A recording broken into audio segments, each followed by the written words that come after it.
Yun, for today's video, gagamit na naman tayo ng Horken dahil nga today is Wednesday. Ayan, araw ng paggamit natin ng Horken sa tubig.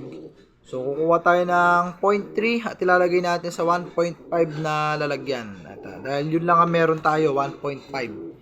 No? 1.5 lang ang meron tayo at wala tayong 1 liter. Ayan, dapat 1 liter talaga mga kalapatids yung 0.3.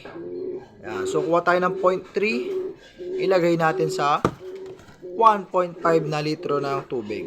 Ayan. So, hindi ko pa nalalagyan ng tubig, lalagyan natin pamaya-maya. So, available tong Horken na gawang SMA game farm dyan sa Yellow Basket. Kung naghahanap kayo ng magandang B-complex, heto na yan mga kalapatids. Super B-complex plus liver extract pa. Diba? Maganda sa mga ibon to. So, titimplahin na natin, bigyan natin yung mga breeder natin. Nakahanda na ngayon mga pipe feeder nila. At yung mga flyer natin, ayan, mag-check out na kayo dyan sa Yellow Basket.